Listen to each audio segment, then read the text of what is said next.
माता के जगराते में महारानी तारा देवी की कथा कहने और सुनने की परंपरा प्राचीन है, प्राचीन काल से है। परंतु इसमें पुराणों में, हमारे कोई पुराणों में इसका उल्लेख नहीं है। कथा तो प्राचीन से चली आ रही है, लेकिन किसी बुक में इसका उल्लेख नहीं किया जाता है। फिर भी यह आदेश माता वैष्णो रानी का है कि जगराते के बाद मेरा जगराता जब भी माना जाएगा जब आप तारा रानी कथा करोगे, श्रवण करोगे और कथा करोगे। तो आइए प्रिय भक्तजनों, कथा प्रारंभ करते हैं। कथा प्रारंभ। महाराज दक्ष की दो पुत्रियां तारा देवी एवं रुक्मण भगवती दुर्गा मां की भक्ति में अटूट विश्वास रखती थी।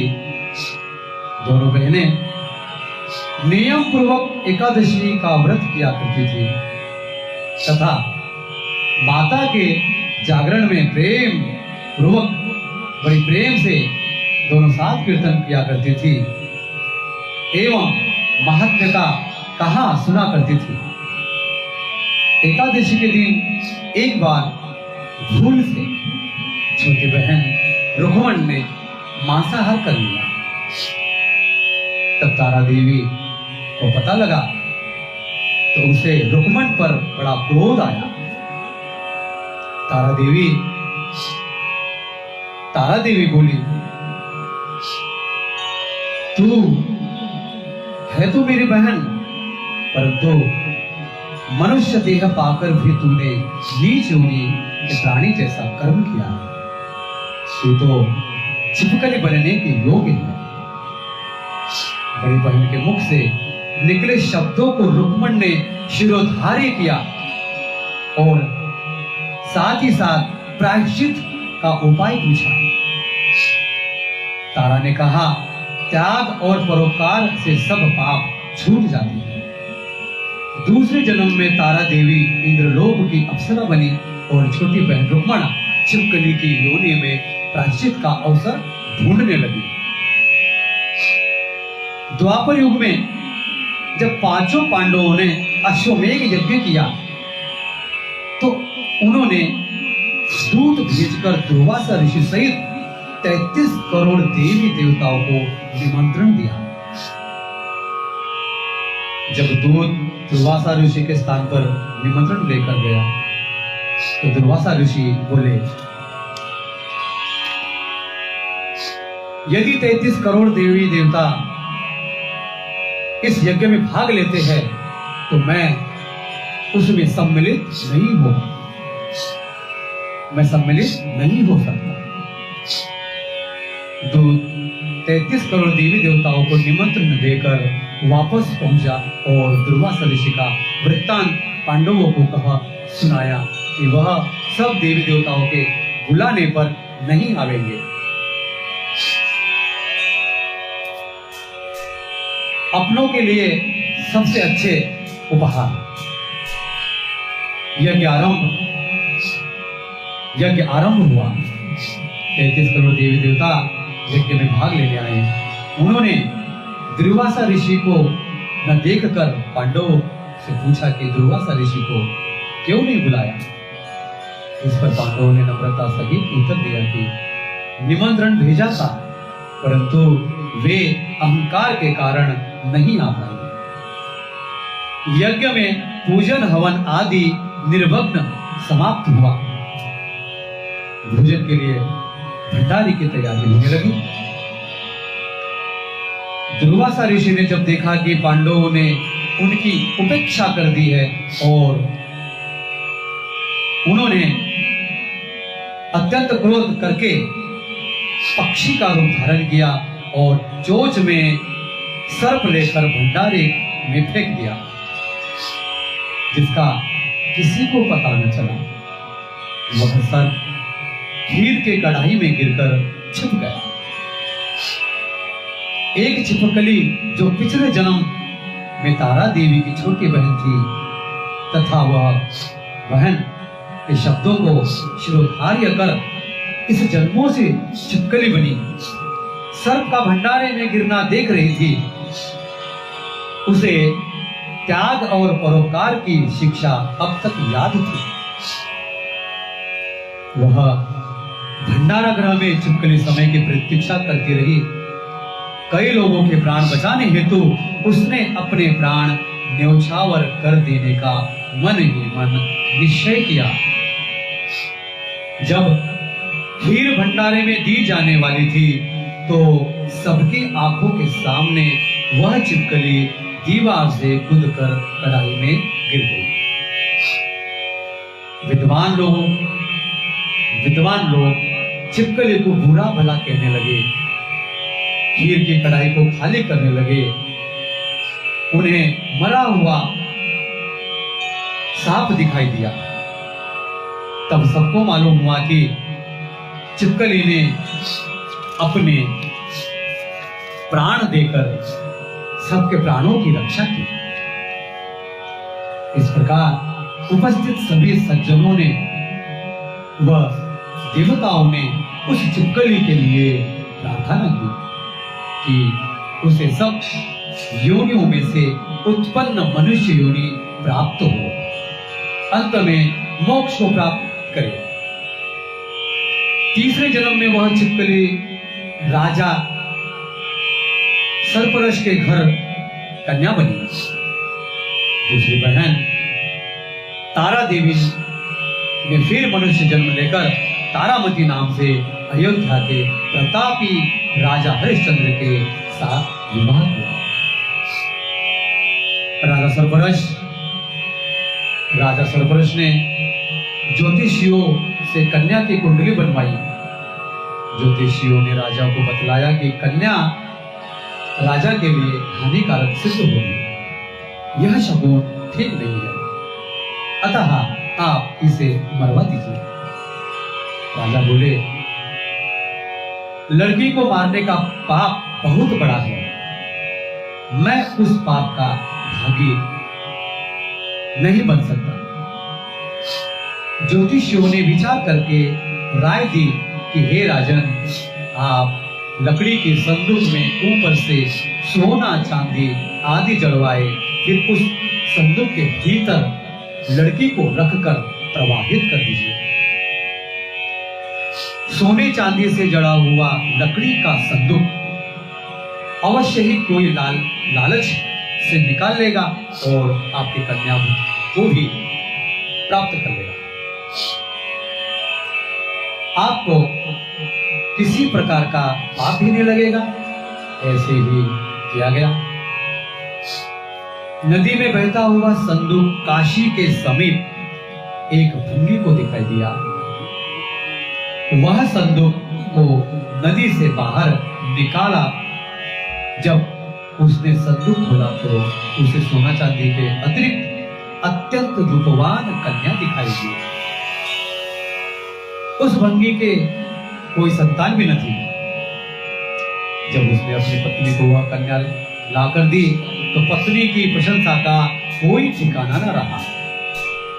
उसने अपनी संतान के समान ही बच्ची को छाती से लगा लिया। भगवती की कृपा से उसके स्तनों में दूध भी उतर आया। बोलो सच्चे दरबार की भगवती की कृपा से उसके स्तनों में दूध भी उतर आया। पति पत्नी दोनों ने प्रेम से कन्या का नाम रुक्को रख दिया।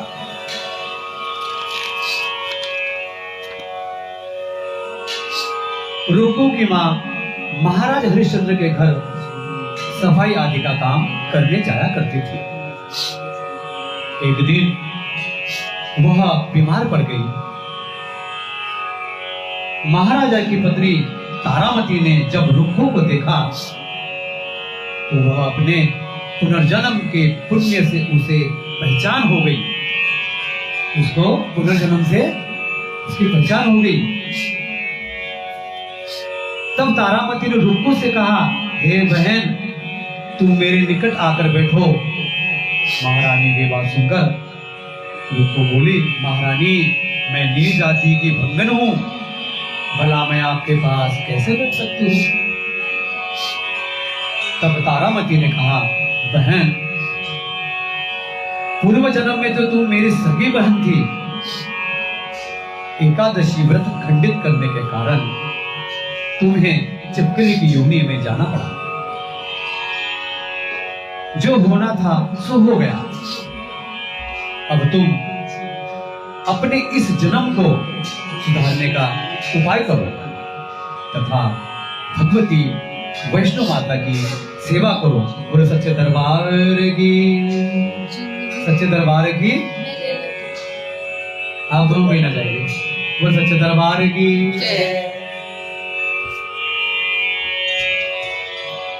अपना जन्म सफल बनाओ। यह सुनकर रुक्को को बड़ी प्रसन्नता हुई। रुक्को ने रानी तारामती से माता की सेवा करने का उपाय पूछा। रानी ने बताया कि वैष्णो माता सब मनोरथों को पूरा करने वाली है। रानी ने बताया कि वैष्णो माता सब मनोरथों को पूरा करने वाली है। जो लोग श्रद्धा पूर्वक माता का पूजन और जागरण करते हैं, उनकी सब मनोकामनाएं पूर्ण होती है। बोलो जगदम्बा माता की, सच्चे दरबार की, शंकर भगवान की। रुक्को ने प्रसन्न होकर माता की मनोती करते हुए कहा, हे माता, यदि आपकी कृपा से मुझे एक पुत्र प्राप्त हो जाए तो मैं आपका पूजन और जागरण करवाऊंगी।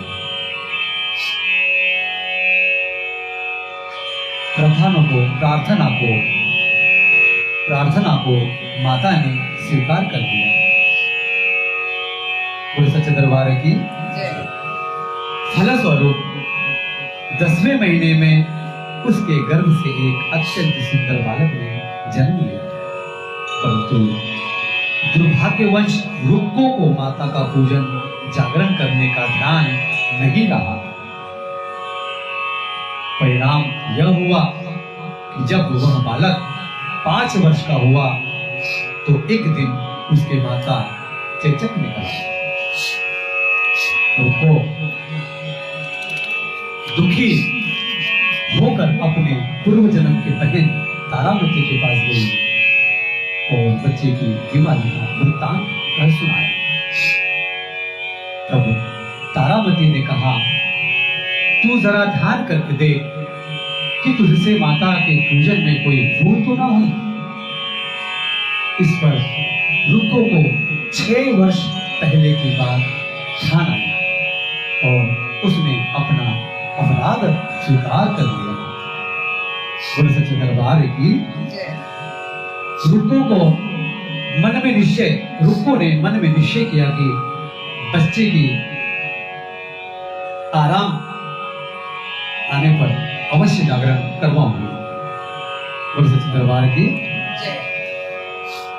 भगवती की कृपा से बच्चा दूसरे ही दिन ठीक हुआ। सच्चे दरबार की। तब रुक्को ने देवी के मंदिर में जाकर पंडित से कहा कि मुझे अपने घर माता का जागरण करना है, सो आप मंगलवार को मेरे घर पधार कर मुझे कृतार्थ करें। पंडित जी बोले, अरे रुक्को, तू यही 5 रुपए दे जाना, हम तेरे नाम से मंदिर में जगराता करवाएंगे। हम तेरे नाम से मंदिर में जगराता करवाएंगे। सच्चे दरबार की। तू नीच जाति की स्त्री है, इसलिए हम जागरण नहीं कर सकते, तेरे घर नहीं आ सकते। रुक्को ने कहा, हे पंडित जी, माता के दरबार में तो मैं ऊंच नीच का कोई विचार नहीं आता। वे तो सब भक्तों पर समान रूप से कृपा करती है। और सच्चे दरबार की। अतः आपको कोई ऐतराज नहीं होना चाहिए। इस पर पंडित जी ने आपस में विचार करके कहा कि यदि महारानी तारामती तुम्हारे जागरण में पधारे तो हम स्वीकार कर लेंगे। सच्चे दरबार की जय। यह सुनकर रुको महारानी के पास गई और सब वृत्तांत घर सुनाया। तारामती ने जागरण में सम्मिलित होने का स्वीकार कर लिया। सच्चे दरबार की जय। जिस समय रुको पंडित से ग्रह करने के लिए गई कि महारानी जी जागरण में आवेगी, उस समय सेनानाई ने बात सुन ली और महाराज हरिश्चंद्र को जाकर सुना दी। राजा ने सेनानाई से सब बात सुनकर कहा कि तेरी बात झूठी है। महारानी ढंगियों के घर जागरण में नहीं जा सकती। फिर भी परीक्षा लेने के लिए उसने रात को अपनी उंगली में थोड़ा सा चीरा लगा लिया। किसने लगाया? महाराज ने।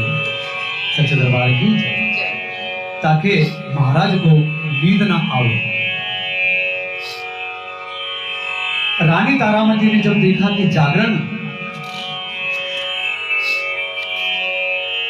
का समय हो रहा है परंतु महाराज को नींद नहीं आ रही, महाराज को नींद नहीं आ रही। सच्चे दरबार की माता वैष्णो से मन ही मन प्रार्थना की, हे माता आप किसी उपाय से मेरे राजा महाराज को सुला दीजिए ताकि मैं जागरण में सम्मिलित हो सकूं। राजा को नींद आ गई।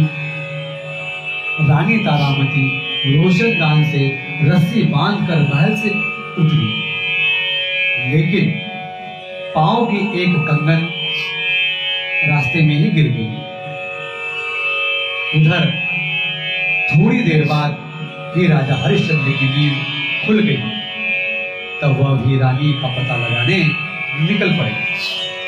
मार्ग में कंगन व रुमाल उसने देख लिया और जागरण वाले स्थान पर जहां पहुंचे, राजा ने दोनों चीजें रास्ते से उठाकर अपने पास रख ली और जहां जागरण हो रहा था वह एक कोने में चुपचाप बैठकर सब दृष्टि देखने लगी। बोले सच्चे दरबार की, सच्चे दरबार की। जब जागरण समाप्त हुआ तो सबने माता की आरती व अरदास की। उसके बाद प्रसाद बांटा गया। रानी तारामती को जब प्रसाद मिला तो उसने झोली में रख लिया। सच्चे दरबार की इसे हम लोग रखते हैं अपने घर के लिए। अब मुझे दूसरा प्रसाद दीजिए। यह देखकर लोगों ने पूछा आपने प्रसाद क्यों नहीं खाया? यदि आप न खावेंगे तो हम भी नहीं खाएंगे। रानी बोली, मुस्कुराते हुए बोली, तुमने जो प्रसाद दिया है वह मैंने महाराज के लिए रख लिया। अब मुझे मेरा प्रसाद दो। सच्चे दरबार की, सच्चे दरबार की। अब की बार प्रसाद लेकर तारामती ने खा लिया। इसके बाद सब भक्तों ने माता का प्रसाद खाया। गुरु सच्चे दरबार की, दरबार की। इस प्रकार जागरण समाप्त करके प्रसाद खाने के पश्चात रानी तारामती महल की ओर चली। तब राजा ने आगे बढ़कर रास्ता रोक लिया और कहा कि तूने नीचों के घर प्रसाद खाकर अपना धर्म भ्रष्ट कर लिया। अब मैं तुझे अपने घर कैसे रखूं? तूने तो कुल की मर्यादा और मेरी प्रतिष्ठा का भी कोई ध्यान नहीं रखा। जो प्रसाद तू अपनी झोली में रखकर लाई है उसे खिलाकर मुझे भी अपवित्र करना चाहती है। ऐसा कहते हुए जब राजा ने झोली की ओर देखा तो भगवती की कृपा से प्रसाद के स्थान पर उसमें चंबा, गुलाब, गेंदा के फूल, कच्चे चावल व सुपारियां दिखाई दी। बोले सच्चे दरबार की जय, सच्चे दरबार की जय।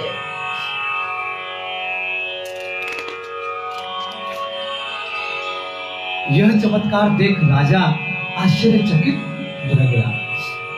राजा हरिश्चंद्र रानी तारामती को साथ लेकर महल लौट आए। वह रानी ने ज्वालामय की शक्ति से बिना किसी माचिस या चकमक पत्थर की सहायता से लिए राजा के लिए अग्नि प्रज्वलित करके दिखलाई। वो सच्चे दरबार की राजा को यकीन नहीं आया, मुझे इस पे भी यकीन नहीं है, खुलाई इसमें नहीं। तब भी आपको यकीन नहीं है तो मैं पत्थर से चिंगारी बनाकर जो जला के दिखाऊंगी माता को। तो राजा प्रसन्न हुए,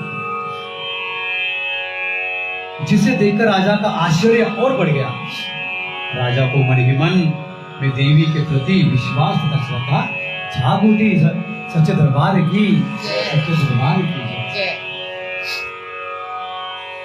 उसके बाद राजा ने रानी से कहा, मैं माता के प्रत्यक्ष दर्शन करना चाहता हूँ, मैं माता के प्रत्यक्ष दर्शन करना चाहता हूँ। रानी बोली, प्रत्यक्ष दर्शन पाने के लिए बहुत बड़ा त्याग करना पड़ेगा। यदि आप अपने पुत्र रोहतास की बलि दे सकते तो आपको दुर्गा देवी के प्रत्यक्ष दर्शन भी हो सकते हैं। सच्चे दरबार की राजा के मन में तो देवी के दर्शन की लगन ही लग गई। राजा ने पुत्र मोह त्याग कर रोहतास का सिर देवी के चरणों में अर्पण कर दिया। सच्चे दरबार की ऐसी सच्ची श्रद्धा एवं विश्वास देख दुर्गा माता सिंह पर सवार होकर उसी समय वहां प्रकट हो गई। बोलो सच्चे दरबार की, सचिया जोता वाली माता तेरी सदा ही जय। सच्चे दरबार की जय। और फिर राजा हरिश्चंद्र ने दर्शन करके अपना जीवन कृतार्थ धन्य किया और मरा हुआ पुत्र भी जीवित हो गया। सच्चे दरबार की यह चमत्कार देख राजा हरिश्चंद्र गदगद हो गए। उन्होंने विधि पूर्वक माता का पूजन करके अपराधों की क्षमा मांगी। सच्चे दरबार की सुखी रहने का आशीर्वाद देकर माता अंतर्ध्यान हो गई। सच्चे दरबार की जय। राजा ने तारामती की भक्ति की प्रशंसा करते हुए कहा, हे तारा, मैं तुम्हारे आचरण से अति प्रसन्न हूं। मेरे धन्य भाव, जो तुम जैसी पत्नी मुझे प्राप्त हुई। इसके पश्चात राजा हरिश्चंद्र ने रानी तारामती की इच्छा अनुसार अयोध्या में माता का एक भव्य मंदिर का निर्माण करवा दिया। बोल सच्चे दरबार की श्यावर रामचंद्र की जय, पवन सुत हनुमान की जय। और अपनी आयु पर्यंत भोगने के पश्चात राजा हरिश्चंद्र, रानी तारामती एवं रुक्मण भंगिन तीनों को जो मनुष्य योनि से छुटकारा देवलोकों को प्राप्त हुए, तीनों लोग देवलोकों को प्राप्त हुए। माता के जागरण में रानी तारामती की इस कथा को जो मनुष्य श्रद्धा पूर्वक पढ़ता या सुनता है, उसकी सारी मनोकामनाएं पूर्ण होती है, सुख समृद्धि बढ़ती है तथा शत्रुओं का नाश एवं सर्वमंगल होता है। तथा इस कथा के बिना जागरण को पूरा नहीं माना जाता है। बोलो सच्चे दरबार की जय, सच्चे दरबार की जय, सच्चे दरबार की।